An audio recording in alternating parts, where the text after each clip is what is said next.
Bismillahirrahmanirrahim. Assalamualaikum warahmatullahi wabarakatuh.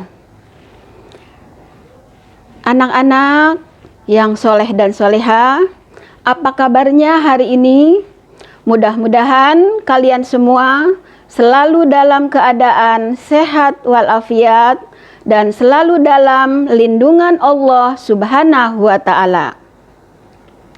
Kembali lagi dalam program pembelajaran jarak jauh bidang studi pendidikan agama Islam dan budi pekerti bersama KKGPAI Kecamatan Harjamukti, Kota Cirebon.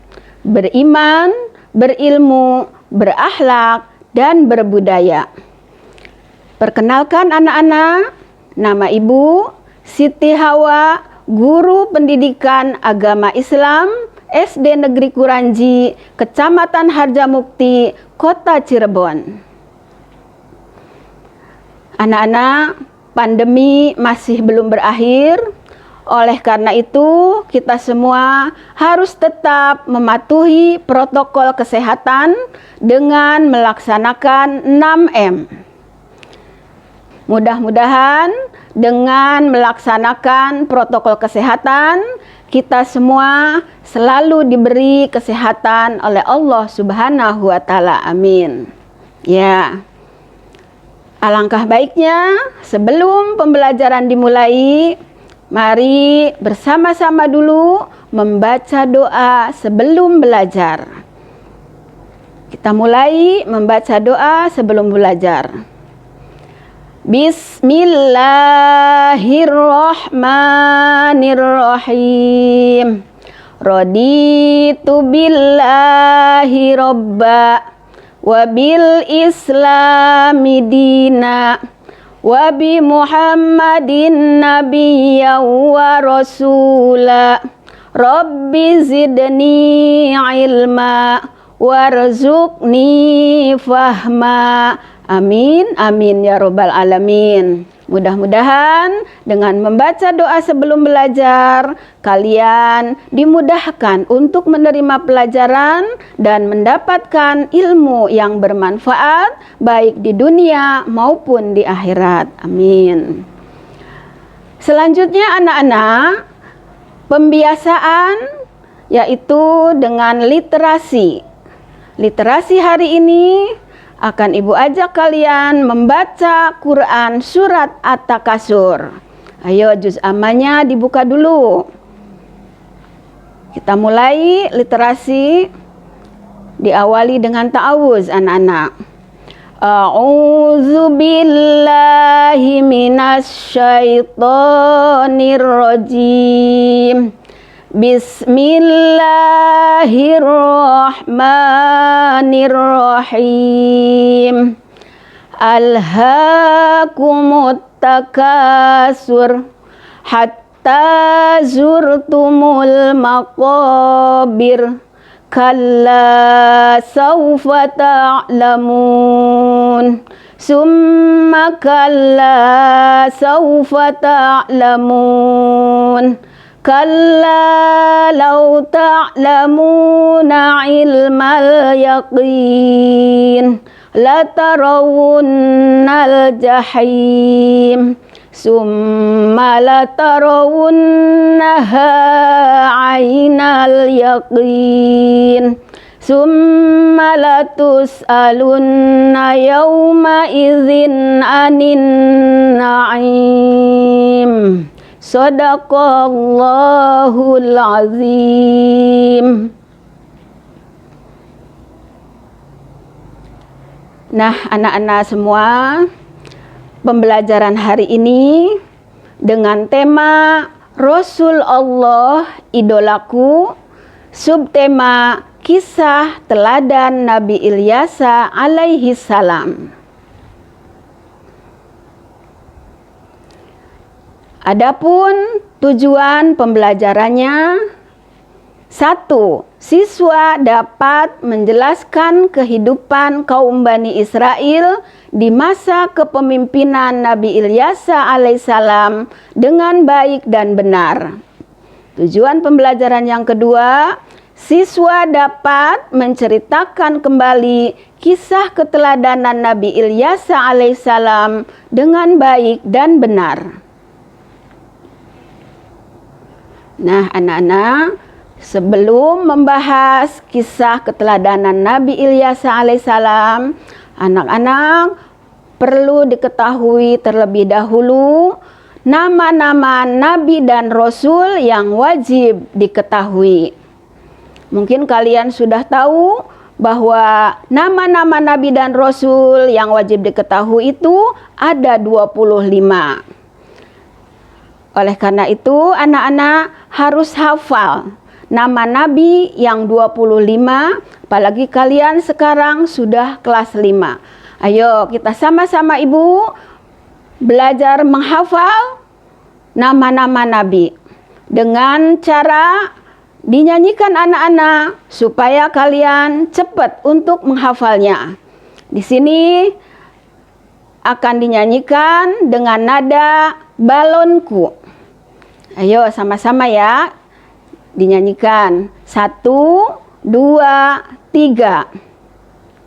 Adam, Idris, Nuh, dan Hud, Soleh, Ibrahim, dan Lut, Ismail, Ishak, Yakub, Yusuf, Ayub, dan Su'aib, Musa, Harun, Zulkifli, Daud, Sulaiman, Ilyas, Ilyasa, Yunus, Zakaria, Yahya, Isa, akhirnya Muhammad. Nah, itu anak-anak, nama-nama Nabi dan Rasul yang kalian wajib diketahui dan dihafalkan. Harus hafal, apalagi kalian sekarang sudah kelas 5. Setelah menghafal nama-nama Nabi yang 25, bahwa para Nabi dan Rasul itu anak-anak mempunyai kelebihan derajat dari atas umatnya yang terdapat atau yang diterangkan dalam Quran surat Al-An'am ayat 86 sebagai berikut.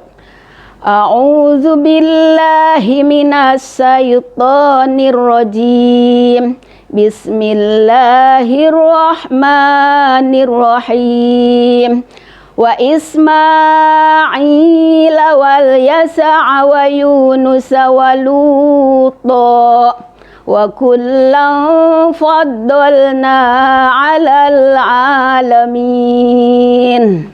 Yang artinya, dan Ismail, Ilyasa, Yunus, dan Lut masing-masing kami lebihkan derajatnya di atas umat di masanya. Quran surat Al-An'am ayat 86. Nah, anak-anak, setelah tadi menghafalkan nama-nama Nabi, untuk pembelajaran hari ini akan membahas khusus tentang kisah keteladanan Nabi Ilyasa alaihissalam. Coba kalian simak dengan baik dan perhatikan kisah Nabi Ilyasa yang akan Ibu bacakan. Bagaimana masa kecil Ilyasa? Ketika masih kecil, Ilyasa hidup sakit-sakitan. Keluarganya sudah hampir menyerah dengan sakit yang dialami Ilyasa. Suatu hari, keluarga Ilyasa menolong Ilyas bersembunyi di dalam rumah mereka. Saat itu, Ilyas sedang dikejar-kejar kaum Ba'al-Baq yang ingin membunuhnya. Ilyas terharu, iba melihat Ilyasa terbaring sakit. Lantas, Ilyas membantu menyembuhkan penyakitnya. Karena kasihan dengan keadaan Ilyasa yang masih kecil dan sering sakit-sakitan, Kemudian Ilyas mengasuh Ilyasa dan mengangkatnya menjadi anak. Setelah Ilyasa tumbuh dewasa, Ilyas kemudian membimbing dan sering mengajak Ilyasa berdakwah. Kini Ilyasa pun menjadi pengikut setia Ilyas. Ketika Ilyas sudah berusia lanjut, Allah Subhanahu wa Ta'ala mengutus Ilyasa untuk melanjutkan tugas dakwah Ilyas kepada kaum Ba'albak. Setelah Ilyas diangkat ke langit, Ilyasalah yang meneruskan dakwahnya. Ilyasa menyampaikan ajaran-ajaran yang ditinggalkan Ilyas tentang ketuhanan dan keimanan kepada kaumnya. Namun, sepeninggal Ilyas, satu persatu penduduk Ba'albak kembali menyembah patung Baal. Mereka hidup poya-poya, mabuk, dan berjudi di depan patung Baal. Kesesatan ini dimulai oleh para penguasa Ba'albak yang menaruh dendam pada Ilyas. Mereka juga sempat menganiaya pengikut Ilyasa, tapi alhamdulillah penganiayaan itu hanya berlangsung sebentar. Tidak semua penduduk Ba'albak setuju, sebab pengikut Ilyasa juga masih bagian dari keluarga mereka.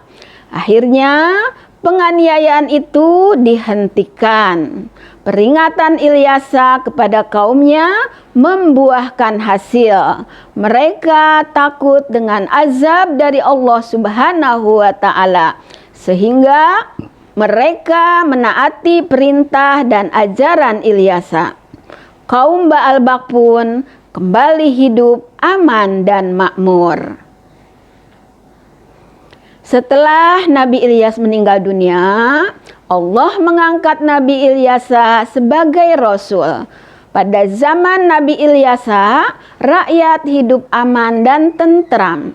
Umat Nabi Ilyasa selalu patuh kepada perintah dan ajaran Nabi Ilyasa.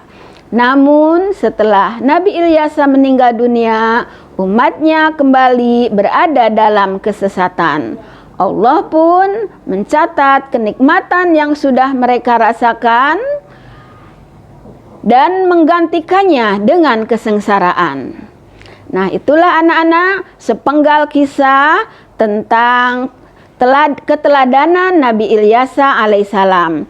Dalam pembelajaran ini ada satu pesan kisah, yaitu Allah akan mencabut kenikmatan kepada kita jika ingkar kepadanya.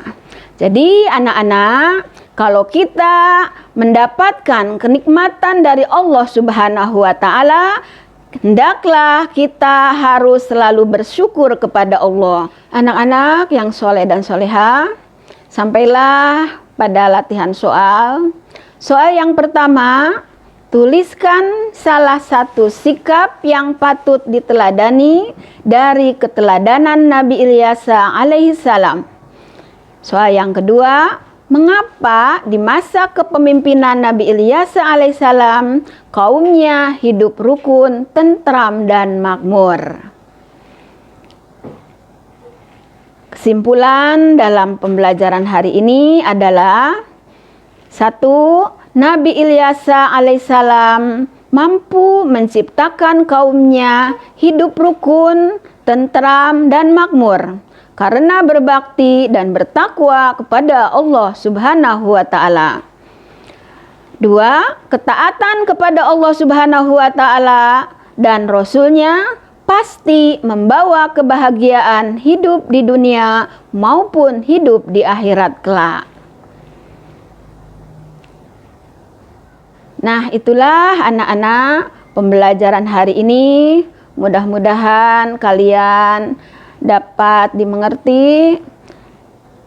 Kita akhiri pembelajaran ini dengan bersama-sama membaca surat Al-Ashr. A'udzu billahi minasy syaithanir rajim. Bismillahirrahmanirrahim. Wal ashri innal insana lafi husrin illallazina amanu wa amilus solihati wa tawasaw bil haqqi wa tawasaw bis sabr. Shadaqallahul azim. Anak-anak, Ibu mohon maaf barangkali ada kekurangan. Wabillahi taufiq wal hidayah. Wassalamualaikum warahmatullahi wabarakatuh.